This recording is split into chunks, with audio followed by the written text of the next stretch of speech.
it's Grady at Twin Creek Audio, starting out the new year 2021.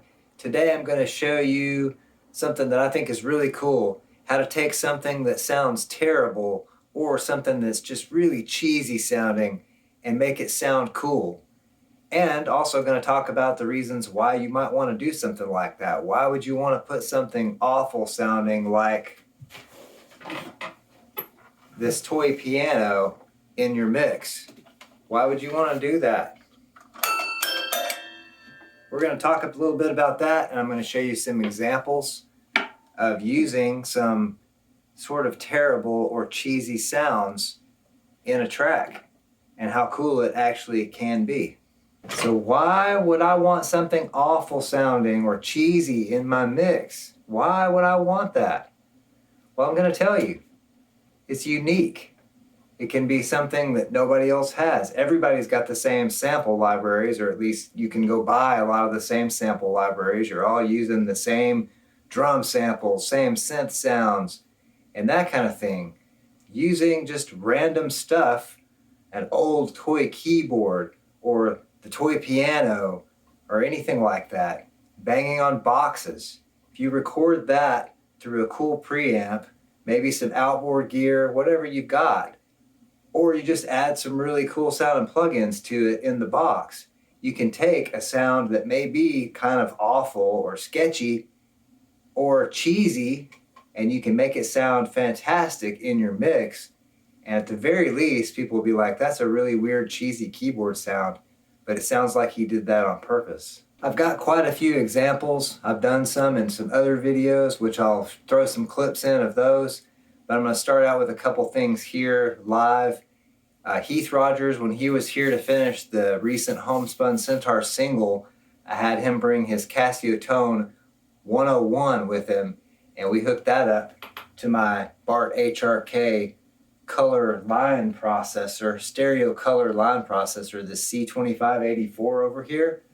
I'm putting a picture of it up there so you can see it. So we ran the Casiotone 101 through the color modules with both of them switched on, the DOPA opamp and the Discreet Line Driver color modules. Both of those on.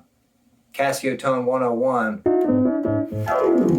It may not be the best example because it does sound pretty cool.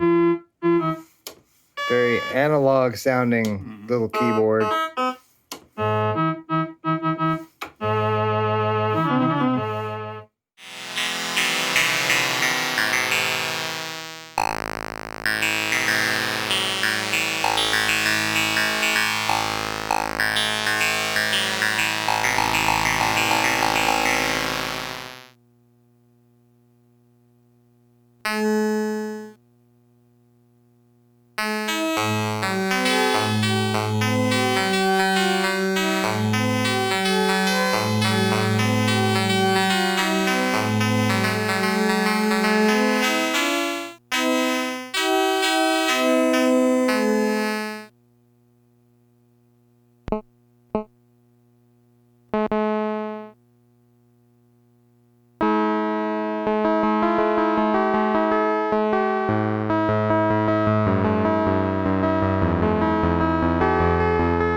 Make sure to check out the original video that Heath made with the Casiotone 101. He was just recording that straight into his interface, so you can check out that video here on the Twin Creek Audio YouTube channel.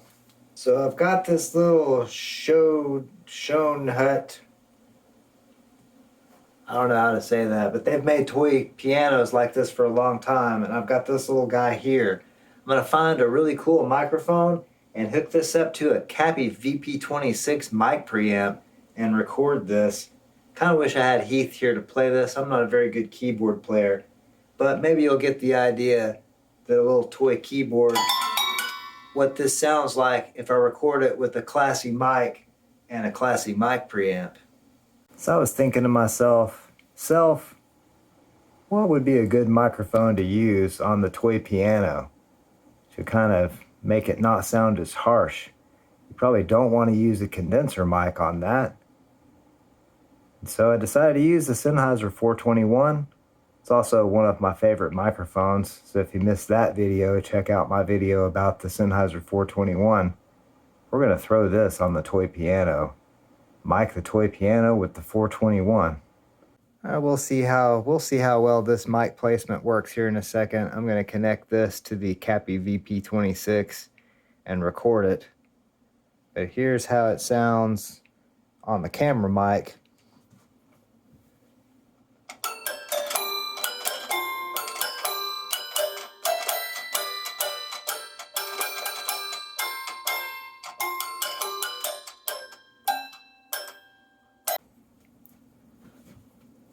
So I've sort of expertly placed this microphone. I sat over here with my ear, listening to it.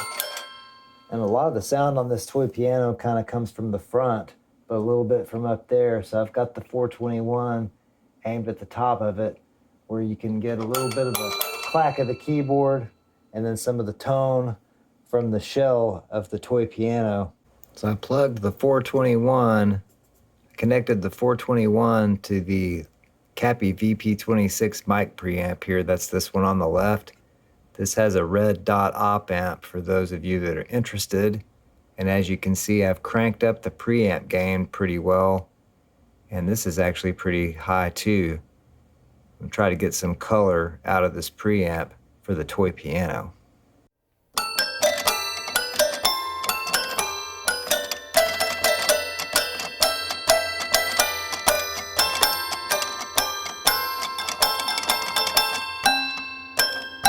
So admittedly, my toy piano skills are not the best, but here's an example of when Heath used his toy piano on a homespun Centaurs track from the debut album back in 2017.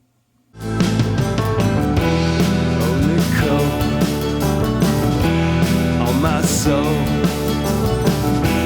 No one told me it's all silver and gold. Earlier in the year 2020, I made a video with my Simmons SD100 electronic drums, just the cheesy built-in sounds that a lot of people would probably make fun of, and I ran that thing through the color modules too. So let's check out a clip from that video.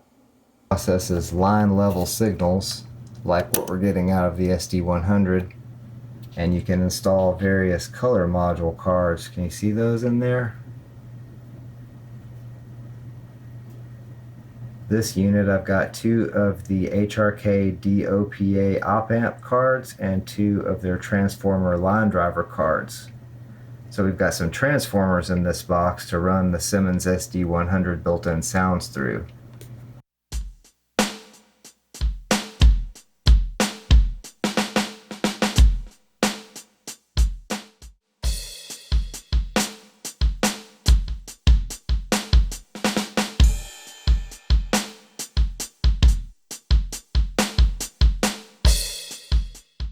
In one of the very first series I ever made for this YouTube channel, Heath Rogers and I used my old Commodore Amiga 500 computer with an old program called Sonics 2.0, and we ran the main Amiga outputs, which is just the built-in sound from the Commodore Amiga, ran it through the color modules, and did an entire video about that.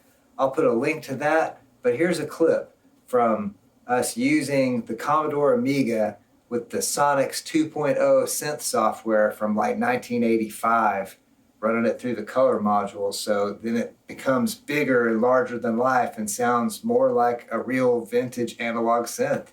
It's really cool. Check out a clip from that video. Okay, I've got the Amiga, the built-in Amiga stereo outputs running through an RCA cable and into 2 RCA 1/4 inch adapters into a BART HRK C2584 Go 1 from the Sonics disc.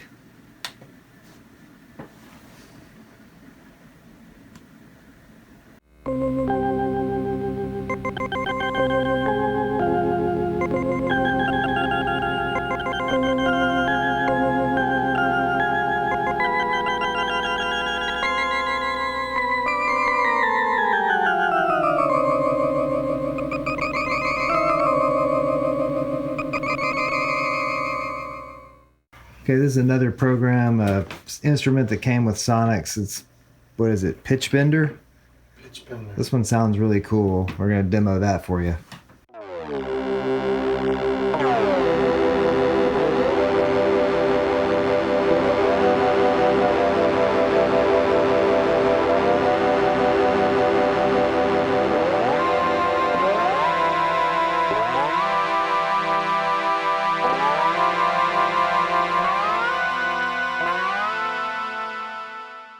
Heath and I actually used the Commodore Amiga with the Sonics 2 software synth for the song It's Too Late from the Completists debut album In Some April Dusk. I have mixed that song twice in mixing demo videos here on this channel, once with the Soundtracks Topaz and recently with the Soundcraft Sapphire. Here's a clip of the most recent mixing video of It's Too Late, and you can hear the Amiga during this section of the song. Also, you can go check out both of those other mixing videos and you'll hear the Amiga during the entire track. Then we have two tracks here, or two channels here, that are the stereo Amiga synth, which is Sonics 2.0 running on an old vintage Commodore Amiga 500.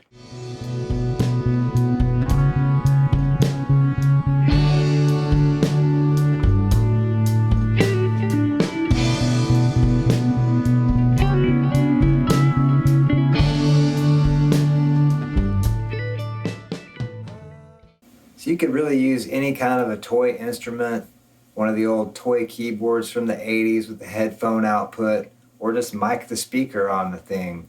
Use a cool preamp, use a compressor, use some plugins in the computer, whatever you need to make something that's unusual sound really cool and fit your mix. This pan flute might even work really well. I don't know very much about using a pan flute, but I think that's what this is, right? It's a pan flute? This could sound cool with a lot of reverb on it. That would be pretty neat. So that's it for this video on how to make something that sounds bad or cheesy sound really good and why you would want to do that.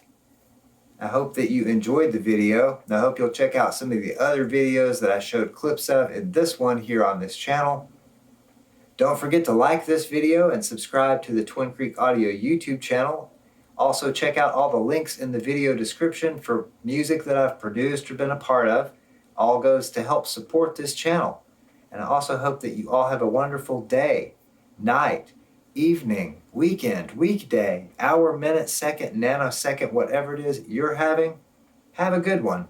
And thanks so much for watching.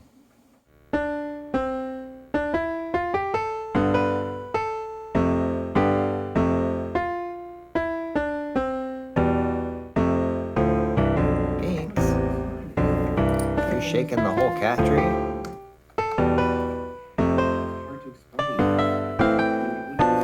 Pinks.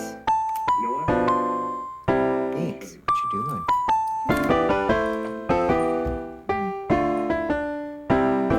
Goofball. You goofy? Is it a goofy kitty? It's a goofy kitty. Uh-oh, he's falling down. You're falling down, dude. He fell. Ha ha.